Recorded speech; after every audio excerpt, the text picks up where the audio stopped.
Assalamualaikum warahmatullahi wabarakatuh. Perkenalkan, nama saya Dita Puspitasari, kelas 12 MIPA 4, absen 15. Di sini saya akan sedikit menjelaskan tentang tugas bahasa Indonesia menganalisis novel. Saya menganalisis novel yang berjudul Waxing Moon. Waxing Moon dikarang oleh H.S. Kim. Sedikit biografi tentang H.S. Kim. Pada usia yang ke-20 tahun, H.S. Kim memilih pergi ke Amerika Serikat. Setelah lulus dari Teachers College di Columbia University, dia mengajar penulisan kreatif dan bahasa Inggris sebagai bahasa kedua bagi siswa dari berbagai kalangan, seperti remaja di Harlem, penghuni penjara di New York, pebisnis di Austria, dan pengungsi Laurentian di Auckland. Sarjana luar negeri dari lulusan berbagai university. H.S. Kim mulai menulis cerita fiksi setelah menetap di Berkeley, California bersama suami dan 2 orang anaknya. Dan Waxing Moon merupakan novel pertamanya. Sedikit sinopsis tentang Waxing Moon.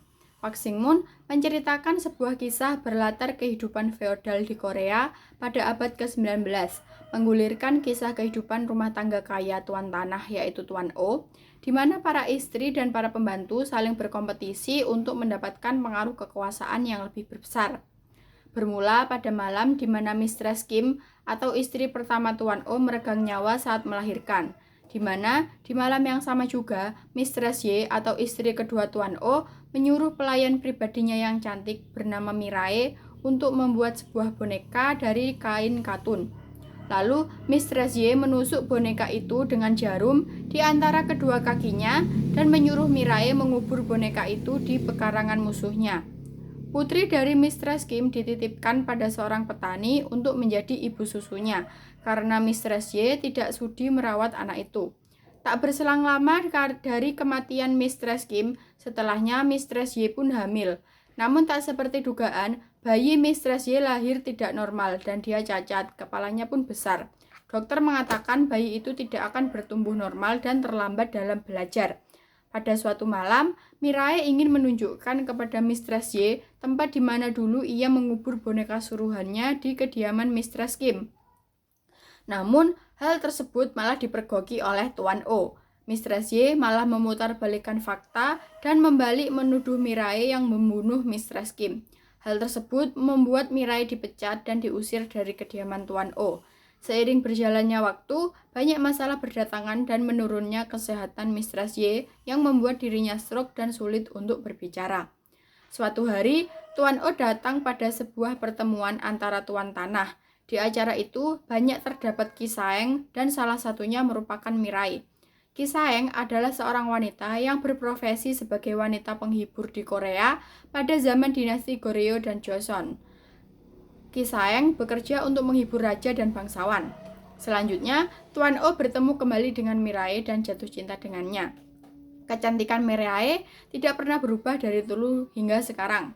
Setelah Tuan O menikahi Mirae dan Mirae sudah mengandung sebesar 6 bulan, Tuan O mengajak Mirae tinggal bersama di kediamannya sebagai nyonya baru, yaitu Mistress Mirae dan istri sebelumnya yang merupakan nyonya Mistress Mirae yaitu Mistress Y, yang juga sekarang lagi stroke.